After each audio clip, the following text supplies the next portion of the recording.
में अभी जिस तरह की घटना हुई कि मजदूरों ने अपनी मांगे रखी, उसके बाद आगजनी हुई, फिर वहाँ पे टीआर गैस शेल फायर की है कि हालांकि अब यूपी सरकार का कहना यह है कि भ्रामक खबरें फैलाई गई थी, कार्रवाई होगी और एक समिति का भी गठन कर दिया गया है एडिशनल चीफ सेक्रेटरी की अध्यक्षता में। उत्तर प्रदेश की सरकार झूठ बोलने में नंबर 1 है। जब मुख्यमंत्री जी को और सरकार को ये जानकारी रही होगी कि वहाँ पर पिछले कई दिनों से इस तरह की बात चल रही है कि मजदूर अपनी मांगों को लेकर के लगातार प्रदर्शन कर रहे थे और अब मुख्यमंत्री कह रहे हैं कि बहुत बड़ी साजिश है इसमें। सवाल ये है कि अगर साजिश है तो उनका इंटेलिजेंस कहाँ चली गई थी? इंटेलिजेंस भी क्या उन्हीं के साथ बंगाल में प्रचार करने चली गई थी क्या? ये साजिश जो बता रहे हैं वो अपनी नाकामी छिपा रहे हैं। और नोएडा पे जब इतना ध्यान देते हैं, अगर केवल उद्योगपतियों के लिए आप काम करेंगे, बड़े लोगों के काम करेंगे तो स्वाभाविक है इस महंगाई में और इस लगातार बढ़ती हुई महंगाई में मजदूर स्वाभाविक के सामने आएंगे अपनी मांग को लेकर के। और जब बगल के प्रदेश में मांगे मान ली गई हैं तो आपके प्रदेश में क्यों नहीं मांगी जा रही हैं? तो मजदूरों से जो आज बातचीत के लिए कमेटी बनी है, समिति बनी है, ये पहले भी बन सकती थी। और ये सरकार अन्याय करने में नंबर 1 है। जितना झूठ बोलने में नंबर 1 है उतना अन्याय करने में भी नंबर 1 है। अन्याय न हो, मजदूरों की बात सुनी जाए। अगर मजदूरों की बात नहीं सुनी जाएगी तो जब कल इन्वेस्टमेंट की बात आएगी तो आखिरकार अंततः यही मजदूर हैं जो कारखाने चलाएंगे, उद्योग चलाएंगे। सरकार के ऑफिशियल्स की तरफ से कहा गया कि हर पहलू पे जांच करी जाएगी, कहीं किसी से प्रेरित तो ये प्रदर्शन नहीं था। साथ में कुछ सोशल मीडिया अकाउंट्स पे भी कार्रवाई हुई। सरकार के एक मंत्री हैं वो कह रहे हैं कि विपक्ष का हाथ है इस पूरे प्रोटेस्ट में। ये सरकार का खुद कराया हुआ आंदोलन है। सरकार ने खुद नहीं सुना। और फिर यही बात अगर है, साजिश है, विपक्ष कर रहा था, तो इनकी इंटेलिजेंस फेलियर क्यों है? इंटेलिजेंस कहाँ गई थी? क्या वो भी प्रचार करने चली गई थी? क्या वो वनस्पति के चक्कर में उनको भी होश नहीं रहा कि क्या नोएडा में हो रहा? और नोएडा कोई सामान्य जगह नहीं है, वो दिल्ली के करीब सबसे प्रतिष्ठित जगह है, जिस नोएडा को लेकर के प्रधानमंत्री, मुख्यमंत्री न जाने क्या क्या कहते थे। आखिर नोएडा में इस आंदोलन को होने किसने दिया? सरकार ने होने दिया, क्योंकि सरकार ने कोई सुनवाई नहीं की। और फिर अगर सरकार की जानकारी में नहीं था तो ये सरकार बिल्कुल फेलियर सरकार है। सर, नोएडा से अलग हट के अब बात करें, अभी हम लोग उसके बाद ये सीधे आगरा एक्सप्रेसवे से जाके जुड़ता है। चुनाव नज़दीक है। एक दौर था 2021 में, इसी चुनाव से एक जो जनसैलाब उभरा था, इसी रोड से हम लोगों ने सबने देखा था। क्या लगता है अब 27 की तरफ भी दिन जो है आपके जो काउंटिंग चल रही थी वो भी कहीं ना कहीं उसके नज़दीक पहुंच गए? देखिए, समाजवादी विकास की दिशा में उत्तर प्रदेश को लेके जाएगी। किसान की कितनी मदद सरकार ने की है, सरकार उसका किसान उसका आकलन करेगी। सरकार ने तो आय दोगुनी की बात की थी, आज किसान आकलन करेगा कि आय दोगुनी हुई कि नहीं हुई। और जिन्होंने ये नारा दिया था अच्छे दिन वाले, अब बुरे दिन जाने वाले हैं, तो सरकार को सोचना चाहिए कि किसान की आय दोगुनी हुई कि नहीं हुई।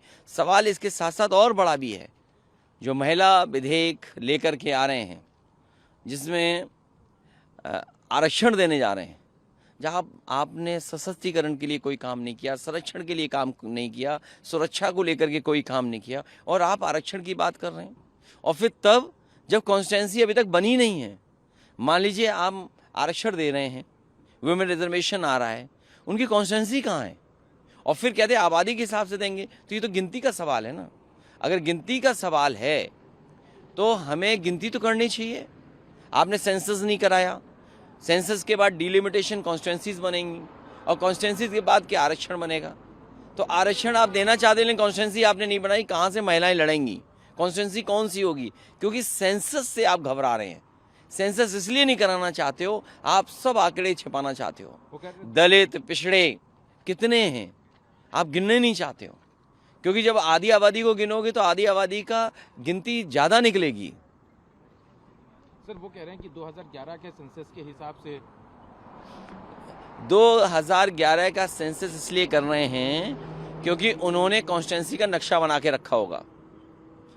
2011 का सेंसस से आसान तरीके से इनके अंडरग्राउंड लोग, अनरजिस्टर्ड लोग जो देश को विभाजन की तरफ ले जाते हैं, उन्होंने कोई नक्शा बनाया हुआ होगा कॉन्स्टिट्यूंसी का, इसीलिए नया सेंसस नहीं करना चाहते हैं। लेकिन कई सुझाव ऐसे भी आए, इलेक्शन कमिश्नर जो पूर्व में रहे, उन्होंने कहा कि ऐसा भी एक हो सकता है कि आप सेंसस करें, बाद में डिलिमिटेशन करें, उससे पहले भी आप आरक्षण दे सकते हैं। और उन्होंने एक रास्ता दिखाया कि आप रिप्रेजेंटेशन कैसे दे सकते हैं, महिलाओं की रिप्रेजेंटेशन कैसे बढ़ सकती है। और उसके लिए उन्होंने ये भी सुझाव दिया कि जिस पॉलिटिकल पार्टी या अलायंस को जितना वोट मिलता है, जितना वोट शेयर है, उसके हिसाब से महिला आरक्षण हो सकता है। और फिर बाद में आप सेंसस जब पूरा हो जाएगा 26 के बाद और 27 के बाद, तो आप नई कॉन्स्टिट्यूंसी बना करके उनको कॉन्स्टिट्यूंसी में शामिल कर सकते हैं।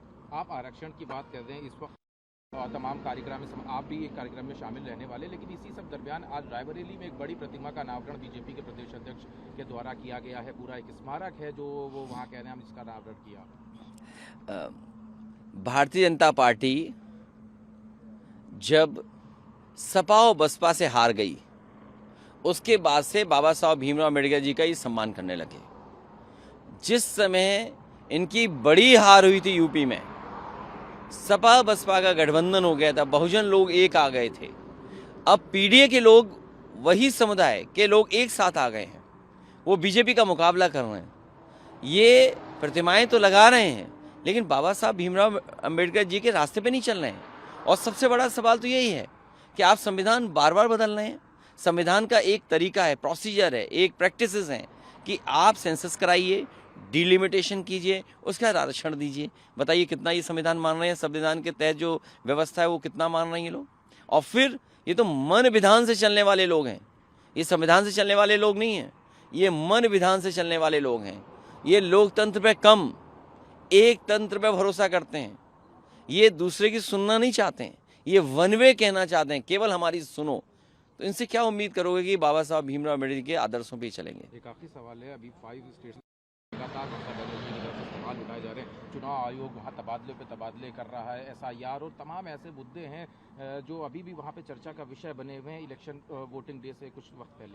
वहाँ पर ममता बनर्जी की ऐतिहासिक जीत होने जा रही है।